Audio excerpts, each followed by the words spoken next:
कहते हैं द्वार धनी के पड़ा रहे, धक्के धनी के खा, और 100 काल जगजोल ही पर द्वार छोड़ नहीं जा। इसलिए परमात्मा रह रह कराते हैं कबीर जी।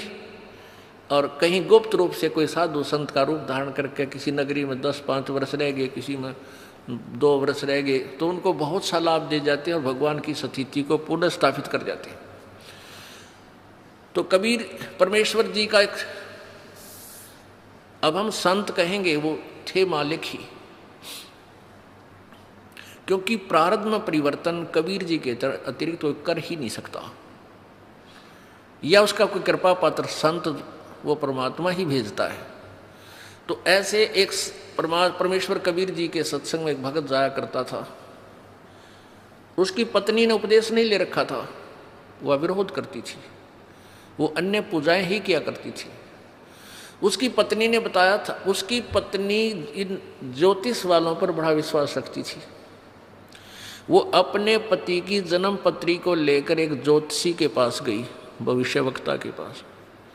उसने उसकी जन्म पत्री देखकर बताया कि तेरे पति की आयु इतने वर्ष है। उसने बहुत जंतर मंत्र भी करवाए कि मेरे पति की आयु बढ़ जाए, ये हो जाए। अब क्या था, अब वो चिंतित होगी कि भी मेरे पति की आयु इतनी है, और वो अपने पति को कहती कि तू ऐसे कर, वहाँ मेरे उसके पास चल, आप पर आपत्ति आने वाली है। वो कहने लगा मैं नहीं जा सकता कहीं भी, मुझे ज्ञान ऐसा प्राप्त हो गया, मेरे गुरुदेव के अतिरिक्त मेरी आपत्ति को आओ भी गी तो टालनिया नहीं। उसने ये ना बताई कि तेरी मृत्यु होगी, कदे चिंतित हो जावे, और आप दुखी रहा करती थी। अब उस ज्योतिष जिसने ये बताया था, उसने सारे जंतर मंत्र कर लिए, लेकिन कोई परिवर्तन उससे नहीं हुआ। उसने कहा कि बहन अब मेरे बस से बाहर की बात है, तेरे पति की रक्षा करना। वो एक पुण्य आत्मा था। देखो ये जो जन्म पत्रियाँ हैं, हस्तरेखाएँ हैं, ये प्रभु द्वारा लिखे गए कोड वर्डों में हमारे भविष्य है, हमारा प्रारब्ध है। इसको जानने वाला बता तो देगा कि तेरे घर में ऐसा होगा, तेरे इस दिन वर्ष के बाद तेरी मृत्यु होगी, पक्की होगी, और हो जाती है। और कबीर परमेश्वर की कृपा से इस दास की शरण में आने के बाद आपको कोई ये कह दे तुम्हारी इस दिन मृत्यु होगी, और यहाँ का नाम ले लेना फिर नहीं होगी, वो एक्सटेंड होगी, ये वो परमात्मा जो आपकी आयु बढ़ा देता है। तो वो भक्त सत्संग में जा रहा था। जब वो सत्संग में जा रहा था तो रास्ते में उसी गांव का, नगर का एक व्यक्ति मिल गया, वो शराबी कबाबी आदमी, और वो सिनेमा देखने जा रहा था दूसरे उसी शहर में जिसमें वो सत्संग के लिए जा रहा था। पहले पैदल जाया करते थे, साधन नहीं थे, तो दोनों मिल गए, वहाँ हम सफ़र हो गए।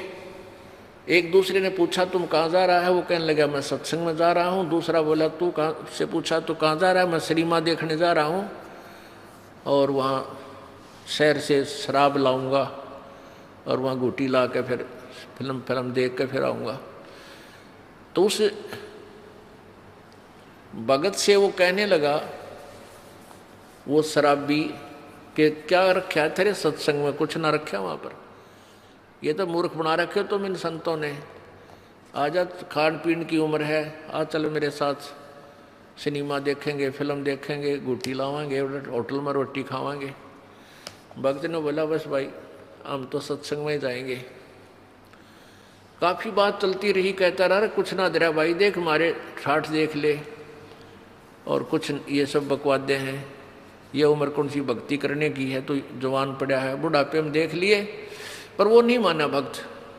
तो उधर चलते चलते वो रास्ते में उन्होंने पेशाब करने की इच्छा होगी दोनों को, एक राइट साइड में रास्ते से पेशाब करने चलेगा, एक लेफ्ट साइड में।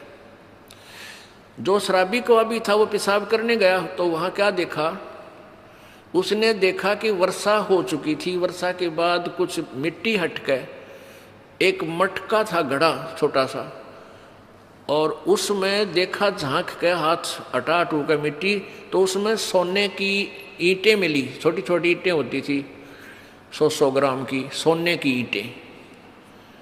पहले छोटी ईंटें होती थी, वो 4-5 मिल गई उसमें, यानी 4-5 का मतलब आधा किलो सोना, किलो आधा किलो सोना।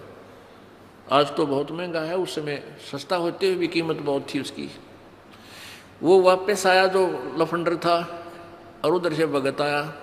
भगत ने कहने लगा, देख भाई, आप तो रोज भक्ति करते हो, सत्संग में जाता है, और मैं कद्दे भक्ति नहीं करता, ना भगवान भजता हूँ, सारा दिन मौज मस्ती मारता हूँ।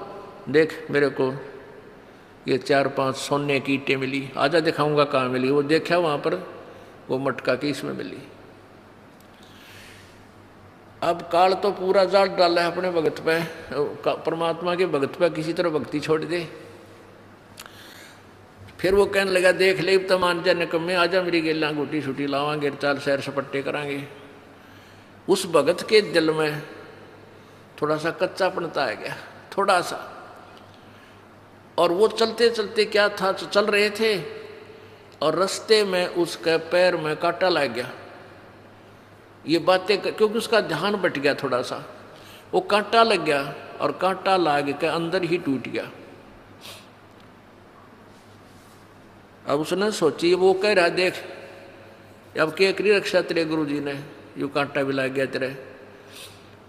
कहने का भाव है कि काल ने अपने पूरी जाल डाला, लेकिन वो भक्त 10 से मछलियाँ उसने सोचा, भाई गुरु जी से आज या फाइनल बात पूछूंगा मैं, या तो बहुत उल्ट से बात होगी। भाई मैं भक्ति भी कर रहा हूँ, आप पर समर्पण भी हूँ, और मेरे ऊपर मैं घर में कोई बरकत सी भी ना दिखती, और ये सारे उल्टे काम कर रहे। इसने सोना भी मिल गया निकम्मे ने, और भाई सारे ठाठ कर रहा। तो ये मन में सोच के गुरु जी के पास आ गया। अब गुरु जी ने पूछा, बेटा क्या बात है, बहुत उदास नजर आ रहा है। वो कहने लगा, गुरुदेव वैसे तो आपके दास को आपके ज्ञान में कोई त्रुटि नजर नहीं आती, हो सकता है मुझ दास में कोई त्रुटि हो जिस कारण से मैं आपसे लाभ प्राप्त नहीं कर पा रहा। प्रभु वो सारी कहानी बताई कि परमात्मा एक नंबर का निकम्मा आदमी हमारे गांव का है, दारू वो पीवा, बकवाद सारी करे, फिल्म देखा, वो मैंने रास्ते में मिल गया, और उसको रास्ते में एक सोने की 4-5 ईंटें मिली, आधा किलो सोना, और मेरे पैर में कांटा लग गया।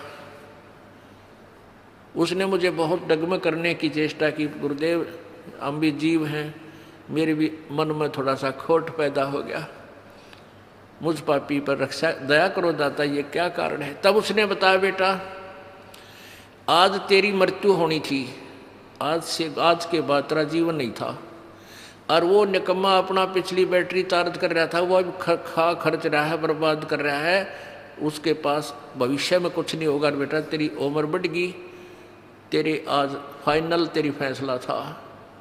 आज कहते हैं द्वार धनी के पड़ा रहे, धक्के धनी के खा, और 100 काल जगजोल ही पर द्वार छोड़ नहीं जा। आज जब तू डगमग हो जाता, तेरी शाम पूरी नहीं होती, तू खत्म हो जाना था। आज तू पड़ा रहा, सच्चे दिल से लगा रहा, तो तू बच गया। अब वो अपने गुरुजी की एक एक बात पर विश्वास किया करता था। वापस आ गया घर ने, काटा कूटा वहाँ कटवा दिया, भगता निकाल दिया। अपनी पत्नी से आके कहने लगा कि आज मेरे गुरुदेव ने ये बताया कि आज मेरी मृत्यु होनी थी, और गुरु जी की भक्ति से, उसके नाम से, उनके आशीर्वाद से आज मेरा जीवन बच गया। उसकी पत्नी ने उसी समय उसको कहा कि सचमुच तेरे गुरु जी पूर्ण परमात्मा है। यो जन्म पत्री ले रही थी, कि मैंने दिखाई थी एक जन्म पत्री कि इस वर्ष में तेरी मृत्यु थी, और मैंने सारे जंतर मंतर करवा लिए थे। उस मेरे जिसके पास मैं जाती थी, उसने लास्ट में हाथ खड़ा कर दिया था कि मेरे बस की बात नहीं तेरे पति को बचाने की, और मैं बहुत चिंतित थी, रोया करती भगवान पड़कर भगवान के आगे। तो उसकी पत्नी ने भी उपदेश लिया, और वो बालक का फिर उन बच्चों का पूर्व अच्छा जीवन रहा, काफ़ी लंबी आयु उसको प्राप्त हुई। तो इस प्रकार हमने अपने परमात्मा के ज्ञान पर ये विश्वास रखना पड़ेगा। इसमें थोड़ा धीरज, धैर्य की आवश्यकता है, जल्दी नहीं मचावे।